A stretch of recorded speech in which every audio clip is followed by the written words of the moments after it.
Alors voilà, je vais vous expliquer mon témoignage. Je n'ai pas trop l'habitude de le faire parce que c'est un témoignage assez compliqué. Et c'est rare que je le témoigne en vrai. J'explique beaucoup d'expériences, je suis plutôt dans le champ, mais mon témoignage, c'est rare que je l'explique.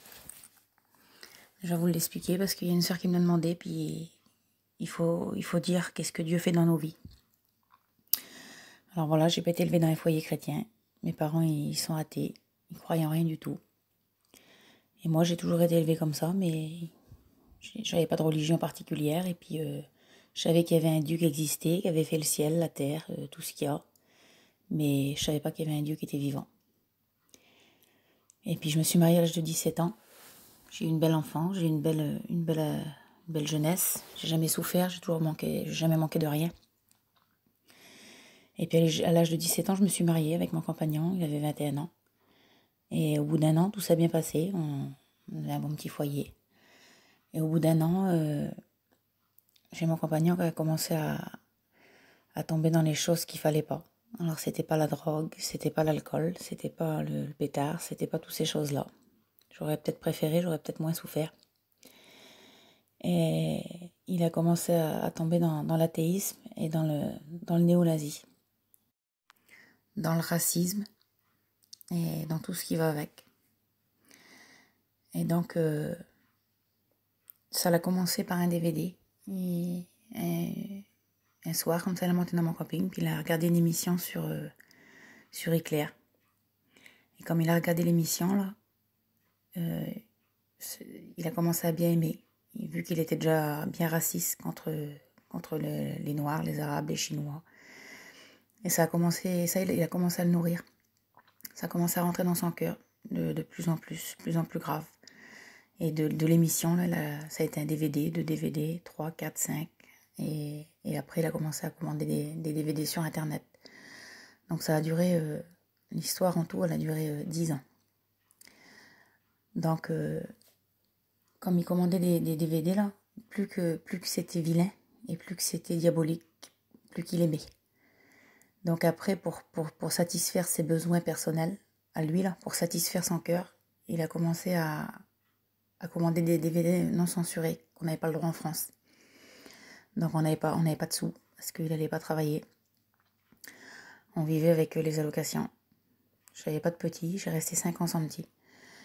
Et le petit peu des sous qu'on touchait là, ben, il commandait des affaires sur Internet, des DVD, tout ce qui était inutile, toutes des choses inutiles qu'on n'avait pas besoin d'avoir. Et ça grandit dans son cœur. Ça a grandi d'une telle ampleur qu'après, tellement qu'il aimait ces choses-là, il a commencé à adorer Hitler. Mais il l'a adoré par un point normal. Il l'a adoré à vouloir se déplacer comme lui, à vouloir faire les gestes comme lui. Il a commencé à commander des affaires sur Internet, des boucles de ceinture, des casquettes, des habits comme lui, des drapeaux, avec la croix gammée dessus. Il a commencé à me mettre tout ça dans ma camping. Il a commencé à me mettre des drapeaux dehors, en dessous l'auvent, comme il y avait quelqu'un qui venait là l'expliquer ça, comme il avait des stylos, des feutres, il écrivait, il faisait des croix gammées partout. Il rêvait de mort, il rêvait qu'il était sur des montagnes de mort, et puis qu'il tirait sur tous les étrangers. Et ça l'a pris de la place dans son cœur, que tellement que ça s'est empiré, qu'il a nourri le mal. Après, il avait des envies de faire du mal. Donc, il s'est inscrit dans les sports de combat. Et un jour, il est revenu chez moi, puis il me dit je veux m'inscrire dans le MMA. Alors, pour ceux qui ne savent pas c'est quoi, c'est un sport de combat où c'est que tous les coups sont permis. Et moi, il s'avait inscrit en Belgique, parce qu'en Belgique, ils mettent pas de casque ni de protection. Donc, ils se mettent dans une cage avec des hommes, et ils se battent jusqu'à temps qu'ils n'en peuvent plus, puis qu'il y ait du sang. Et lui, c'était toute sa vie complète. Et comme il a commencé à tomber là-dedans, il a tombé dans un groupe. Et comme il allait s'entraîner dans la salle d'entraînement, c'était que des néo-nazis. Donc forcément, ça réjouissait son cœur parce qu'il s'échangeait des drapeaux, des boucles de ceinture, tout ce qu'il commandait sur Internet. Là. Il se l'échangeait et puis ça parlait avec les gadgets là, pendant des soirées complètes. Et moi, là, j'avais plus de foyer. Le soir, ma vie, moi, c'était que le matin, il se levait, il était 11h. Il faisait 6 heures d'entraînement par jour. Alors moi, je fumais 2 paquets de cigarettes, lui fumait 2 paquets de cigarettes. Toute la journée complète, j'étais tout seul à mon camping, j'avais pas de petit, j'ai resté 5 ans sans petit. Je connaissais pas Dieu. Mes parents, ils sont à 1000 km de moi. Moi, je me suis mariée avec un garçon du Nord et mes parents, ils sont dans le Midi. Et je cachais tout. Tout ce que j'ai fait, toute ma souffrance et tout ce que j'ai subi pendant 10 ans, il n'y a jamais personne qui a rien su. Ni mes parents, ni mon frère, ni ma famille. J'ai pas de sœur, j'ai qu'un frère et puis j'ai pas trop de famille parce que mes parents, mon père est fils unique. Ça fait que j'avais personne pour parler, personne pour me confier, personne pour dire mes craintes, mes peurs. Alors j'ai ma belle-sœur, la femme de mon frère, que je me suis toujours un peu confiée et que je pouvais faire confiance. Donc je me confiais beaucoup à elle. Et j'ai resté comme ça a été vraiment, vraiment dur pour moi. Et sa vie à lui, c'était de me rabaisser, de me faire du mal. Donc comme mes parents venaient me rejoindre avec le camping, là, il faisait tout pour me rabaisser devant eux. J'ai vécu un enfer. Un enfer. J'ai même pas les mots pour dire qu'est-ce que j'ai pu vivre, dans quoi on était tombé. Et donc, ça fait qu'on n'avait pas de sous. J'allais de Choraf pour manger. Et puis, ça a duré comme ça pendant 10 ans. J'ai caché ma souffrance à tout le monde. Personne ne savait ce qu'on vivait. Personne ne savait du tout, du tout. Comme les gens ils passaient devant mon camping, je faisais la bonne figure, je faisais du café, je rigolais, je faisais comme si de rien. Et le soir, comme la porte était fermée, je pleurais des nuits complètes. Je fumais des nuits complètes sur le marchepied du camping à l'attendre. Il partait le soir à l'entraînement à 6 heures et il revenait tous les jours à 1 heure du matin. Il fallait que je me lève pour y faire à manger. Et puis, ça a duré comme ça 10 ans. Donc j'ai toujours tout caché. Les gens, ils voyaient autour de nous, mais il y a beaucoup de personnes qui venaient me parler de Dieu. Ils disaient, tu sais qu'on a un grand Dieu, le Seigneur, il pourrait faire ci, il pourrait faire ça. Mais j'étais tellement pas pris dans un truc de ténèbres que pour moi, il y avait personne qui pouvait faire quelque chose. Et donc, je vous passe parce qu'il n'y a pas que ça, j'ai souffert vraiment fort. Des fois, il revenait, il me crachait dessus, il m'humiliait. Il me disait, tu souffres. Il me disait, c'est ça que je veux que tu souffres. Donc, il m'avait dans mon moral parce que il écoutait Hitler, là, qu'est-ce qu'il disait dans les documents. Il disait que taper une femme, ça servait à rien, qu'il fallait l'avoir dans le moral. Alors lui, ce qu'il faisait, c'est qu'il me faisait souffrir moralement par rapport à ma famille. Il m'a privé pendant 10 ans de mes parents. Alors c'était toujours mes parents qui venaient me rejoindre. Et comme mes parents ils venaient me rejoindre, je faisais la bonne figure. Je faisais comme si tout allait bien, que j'avais un foyer en or. Mais c'était pas ça, c'était la misère, c'était les ténèbres chez moi. Et un jour, je vous coupe au quoi. Et un jour, on était sur une place, on a resté 5 ou 6 ans sur une place désignée sans bouger. J'avais un vieux camping, j'avais une vieille auto. J'avais plus de sous, on n'avait rien. Et puis un jour, je me suis mis chez moi, puis sur la place où c'est qu'on était, là, il y avait que des chrétiens. Et ça priait de partout. Et c'était béni, c'était les réunions, c'était le feu. Et tous les chrétiens, j'entendais qu'ils disaient quelle beauté, quelle réunion qu'on a eue. Et puis j'entendais tout ça, puis je disais, Seigneur, quelle paix qu'ils ont eux. Pourquoi moi je n'ai pas cette paix-là?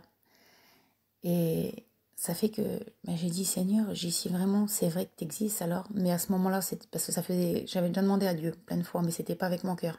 J'avais demandé avec mon intelligence, et c'était pas comme ça. Et là, je me suis mis chez moi tout seul. J'étais au plus bas des plus bas. Il n'y avait pas de solution, pas de porte. On n'avait plus de sous.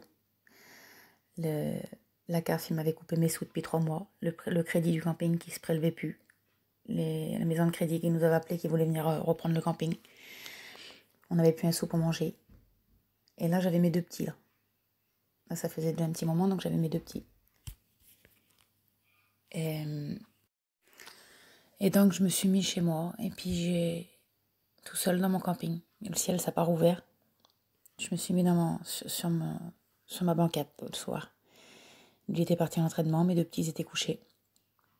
Et puis j'ai dit, Seigneur, si c'est vrai que tu existes, si c'est vrai que tu es vivant, si tu changes mon mari complètement, que c'est plus le même du tout, que tu enlèves toute la méchanceté qu'il y a dans son cœur, que tu changes mon foyer complètement, à ce moment-là, je te fais la promesse que je te donnerai ma vie complète. Toute ma vie entière, je te la donnerai. À ce moment-là, c'est pas mon intelligence qui a parlé, c'est mon cœur. J'ai pas pleuré, j'ai pas crié au secours, le ciel ça part ouvert, j'ai pas vu un ange. Tout simple, une prière tout simple. Et à partir de ce moment-là, Dieu avait écouté ma prière. Moi, je ne savais pas. Je croyais que j'avais parlé à un mur. Pour moi, Je savais pas qu'il était vivant, qu'il était si grand que ça. Et à partir de ce moment-là, Dieu m'a écouté. Et moi, ce que je savais pas, c'est qu'à partir de ce moment-là, ce moment précis, Dieu a commencé à travailler son cœur à lui. Lui qui était athée, lui qui voulait taper les pasteurs, lui qui voulait pas la réunion, qui voulait rien savoir de rien, de serviteurs, de choses de Dieu, de mission, de vie lumière, parce que pour lui, c'était tout des machins pour les sous, tous des arnaqueurs, Et à ce moment-là, Dieu a commencé à travailler son cœur à lui, et sans que je le sais. Donc lui continuait ses entraînements, mais c'était plus pareil. Il n'avait plus de force, c'était plus pareil. Et un soir, il y a une mission qui est venue de 800 km. Une mission au soir dans la Réunion, c'était des serviteurs qui venaient de Toul, de 800 km, de Vernou. Et puis, donc moi, j'allais pas à la Réunion, parce que c'est pas qu'ils voulaient pas que j'y vins, mais je préférais être chez moi, à vivre ma souffrance tout seul. Et donc ça se passe, et peut-être 3-4 jours après, il y a un serviteur de Dieu qui vient chez moi. Et moi, j'avais peur des parlers en langue, j'avais peur des serviteurs, qui vient, qui pleure. Pour moi, un homme, ça ne devait pas pleurer. Puis pour moi, c'était comme ça, je comprenais pas. Je comprenais pas les parlers en langue, les cris qu'ils faisaient dans les réunions, j'avais peur de tout ça, donc je me sauvais, la plupart du temps, je me sauvais. Et là, il y a un serviteur qui vient sur la place, il était rempli de Dieu. Il pleurait, et puis il toque à mon camping, et comme il toque, je ferme la porte à clé, je voulais pas qu'il vienne. J'avais peur, je me suis dit, qu'est-ce qu'il me veut? Et il toque, et puis il me dit, rouvre, il dit, faut que je te parle. Il dit, j'ai un message pour toi. Ça fait que comme il me dit ça, je commence à pleurer, puis je commence à trembler, à avoir peur. Et comme j'ai rouvert la porte, il a rentré, il s'est assis sur la banquette. Et il m'a dévoilé toute ma prière complète que j'avais fait dans les moindres détails. Et il me dit, le Seigneur, il m'a dit de te dire qu'il a écouté ta prière. Aujourd'hui même, il veut rentrer dans ton foyer, il veut nettoyer tout ce qui va pas, tout ce qui n'est pas à sa gloire. Ça fait que comme il a dit ça, j'ai vu que Dieu était vivant parce que je l'avais dit à personne. Il n'y a personne qui savait rien, ma souffrance, il n'y a personne qui savait ma prière. Je l'avais fait peut-être 3-4 jours avant, je ne me rappelle plus. Et dans les moindres détails, c'était tellement précis et net que j'ai tombé à genoux dans le camping. Et j'ai dit, c'est vrai Seigneur, alors tu m'as écouté et t'es vivant. Ben, j'ai dit, si c'est vrai alors, je te laisse faire. À partir de ce moment-là, j'ai laissé faire Dieu. J'ai pas été à la réunion. J'ai continué à prier chez moi. J'ai commencé à avoir la crainte de Dieu. J'ai commencé à vouloir arrêter de fumer. Alors forcément, j'arrivais pas, mais je continuais à fumer, mais j'avais honte de Dieu, donc je me cachais. Pour moi, je croyais qu'il fallait me cacher de Dieu. Pour moi, je croyais qu'il ne me voyait pas. J'ai commencé à avoir de la paix qui rentre dans mon cœur, à connaître la véritable paix que j'avais jamais connue. Et avoir des choses bonnes qui rentrent dans mon cœur. J'ai dit, Seigneur, qu'est-ce que c'est? Et un soir, j'étais à la Réunion. Et j'ai écouté le message, mais j'ai rien compris. Je comprenais pas du tout. Et comme j'ai reparti de la Réunion, j'ai rentré dans l'auto, à ma belle-sœur. Et là, mon cœur s'est rouvert. Et j'ai commencé à pleurer. Et j'ai senti tous mes fardeaux. J'ai senti tous mes fardeaux, tout ce qui me faisait du mal depuis 10 ans, qui sortait de mon cœur. Et je pleurais. Puis je disais à ma belle-sœur, qu'est-ce que j'ai? Ma belle-sœur, elle me disait, ça y est, t'as rencontré Dieu. Alors forcément, je vous dis pas dans l'état que j'étais. Je dis, Seigneur, c'est pas vrai que t'es grand comme ça. C'est pas vrai que c'est bon comme ça, t'appartenir. Je dis, moi, je le veux alors ça. Je te laisse faire aujourd'hui pour lui. Donc ce soir-là, j'ai rentré chez moi. Et puis je me suis couchée. Puis j'ai laissé faire Dieu. Pour la première fois de ma vie, j'ai dormi comme un bébé. Et là, donc, le Seigneur a commencé à travailler son cœur à lui. Donc, Dieu a commencé à travailler son cœur sans que moi je le sais. Et au soir, il y a un chrétien qui l'a appelé. C'est un chrétien qui l'appréciait parce qu'il parlait jamais de Dieu. Et donc, pour lui, ça le faisait respecter. Et donc, le chrétien l'a appelé, il dit, il y a une mission ce soir. Il dit, je peux pas venir avec toi au cinéma parce qu'il devait aller avec lui au cinéma. Il dit, il y a une mission ce soir, il dit, chez nous, qui vient de 800 km. Il dit, si tu veux, il dit, on ira au cinéma, il dit, après la mission. Bon, mon homme, il dit, d'accord. Ça fait qu'il se retrouve tout seul sur la place. Donc, moi, j'étais couchée avec mes petits. Et puis, ce soir-là, son entraîneur, il l'avait appelé, puis il a dit, ce soir, il n'y aura pas d'entraînement. Dieu avait déjà commencé à œuvrer, tout doucement. Et donc, je coupe au plus court parce que c'est trop long. Et donc, il a été à cette réunion-là. Et vous savez, comme Dieu fait les choses, il fait les choses à merveille, il les fait pas à moitié. Moi, c'était un homme qui était très très fier. Fier, orgueilleux, plein de défauts. Et il voulait pas qu'il y ait personne qui sache qu'il allait à la Réunion. Mais Dieu savait, lui. Donc, comme il arrivait dans la rue de la Réunion vers nous, là, toute la rue complète, elle était éteinte. Le courant, elle avait sauté dans toute la rue complète. Donc, la Réunion était dans le noir, complète. Et il n'y a personne qui l'avait vu rentrer. Donc, il a rentré dans la Réunion avec ce chrétien-là. Et comme il a rentré dans la Réunion, le pasteur, il est en train de prêcher. Parce que comme il a rentré, la Réunion était déjà commencée. Dieu avait tout prévu. Le pasteur, il prêchait avec la lumière du téléphone. Tellement que c'était noir. Et là, il a prêché sur les dieux étrangers. Les dieux qu'on adore et qui sont pas notre Dieu, quoi. Et là, sa vie, elle a commencé à être dévoilée, dans les moindres détails. C'était tellement net, clair et précis, que comme il a sorti de la Réunion, il a dit au garçon, t'as été raconter ma vie à l'homme. Il a voulu chicaner que le garçon. Le garçon, il a dit non, il dit, je te promets, il dit, on a rentré tous les deux en même temps. Il dit, il n'y a personne qui nous a vus. Il dit, j'ai jamais expliqué ta vie. Et donc, il a revenu de la Réunion, il est reparti. Le garçon, il l'a ramené, puis comme il est rentré dans le camping, qui s'est couché. Moi, c'était un homme qui rêvait que de mort, que de sang, de souffrance, de vilaines choses. Il faisait que des cauchemars. Et là, il s'est couché, mais moi, je savais pas tout ça, je dormais. Il s'est couché, et toute la nuit complète, il a le nom de Jésus qui a sonné dans son cœur. Jésus, Jésus, Jésus, toute la nuit complète, il n'a pas dormi. Il s'est levé, il a été dehors, il a marché, il dit, qu'est-ce qui se passe? Il dit, je deviens fou. Jésus, Jésus, Jésus. Et toute la nuit complète, ça a été comme ça. Et donc, mais ça, moi, je ne le savais pas, il m'avait rien dit. Et donc, le lendemain, ça se passe. Et puis, il me dit, donc là, on n'avait plus rien, on n'avait plus de sous pour les petits, pour manger, plus de commission, plus rien. Plus de cigarettes, plus d'essence dans l'auto.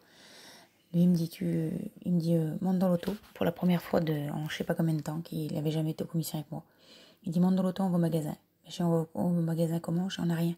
Il dit, tu feras un chèque. Il dit, même qu'il n'y a pas de sous sur le compte. Il dit, c'est pas grave. Il dit, il faut donner à manger aux petits. Donc, j'ai monté dans l'auto, là. Lui aussi, on a pris les petits, puis on était au champ. Et puis sur la route, là, on a tombé en panne. Donc il a fallu pousser l'auto. Enfin, je peux pas vous expliquer la misère. On a poussé l'auto et puis on est reparti. Et puis, comme on est reparti sur le chemin, là, Dieu commençait à y parler dans son cœur. Et puis il disait, dans son cœur à lui, il disait, c'est vrai, il dit, t'existes. Il dit, pas de problème. Mais il dit, moi, il dit, je te veux pas. Il dit, je veux pas de toi. Et comme il a commencé à dire ça dans l'auto, ses membres, ils ont commencé à se paralyser. Ses mains, ses bras. Il était en train de conduire. Et il a commencé à crier au secours dans l'auto. Il dit, arrête l'auto, arrête l'auto. Il dit, je me sens pas bien, je pars. Et ses bras, ils sont repliés sur lui-même. C'était une souffrance, je peux pas vous expliquer. Il a hurlé au secours dans l'auto. Et là, il a commencé à crier à Dieu dans l'auto. Et puis forcément, pas de réponse. Il dit, je te demande pardon, je te demande pardon. Il dit, c'est vrai, t'existes, excuse-moi, je te demande pardon. Fais-moi pas mourir. Et là, dans son cœur, il dit, si je meurs, je vais en enfer. Et donc, j'ai dû arrêter l'auto. Et puis le mettre à côté, ils mettent des bouteilles d'eau sur lui. C'était une atrocité devant les petits. Les petits, ils hurlaient au secours dans l'auto tellement qu'ils avaient peur. Et donc, j'ai roulé, puis j'étais sur la place. Et comme j'arrivais sur la place, le Seigneur avait préparé 2 serviteurs de Dieu qui l'attendaient. Et lui, il a vu tout noir. Il voyait rien du tout, il voyait tout noir. Et il m'a expliqué après que, comme il arrivait sur la place, il a vu juste 2 lumières blanches. Et donc, il a fait comme une espèce de crise d'épilepsie, qu'il n'était plus là. Il était plus...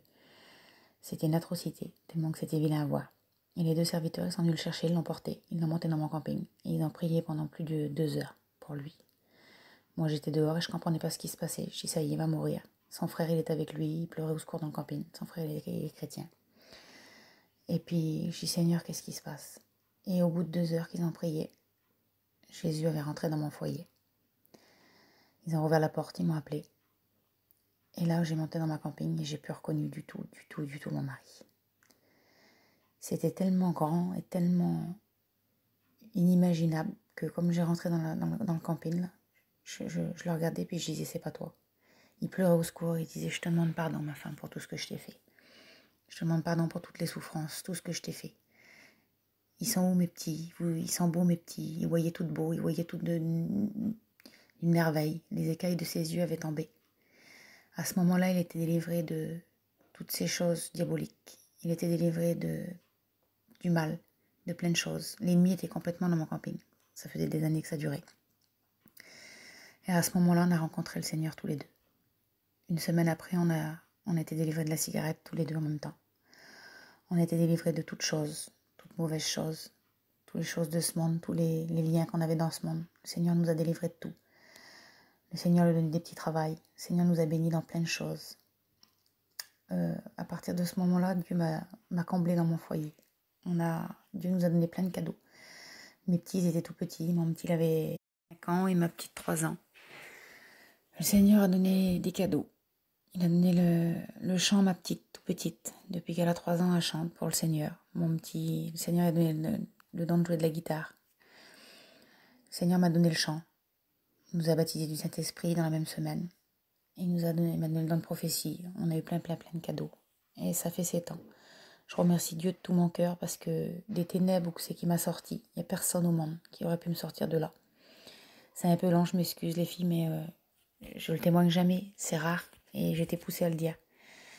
Et je remercie Dieu de tout mon cœur. Et s'il y a une sœur qui des fois est loin dans les ténèbres, que son mari est loin et qui souffre en silence ou qu'il faut qu'elle fait confiance à Dieu et qu'elle demande de tout son cœur. Parce que si le Seigneur il me l'a fait pour moi, il est capable de le faire pour vous aussi. Voilà, j'espère que ça vous encouragera pour vos familles ou pour des gens qui ne connaissent pas Dieu. Et puis que le Seigneur vous bénisse pleinement.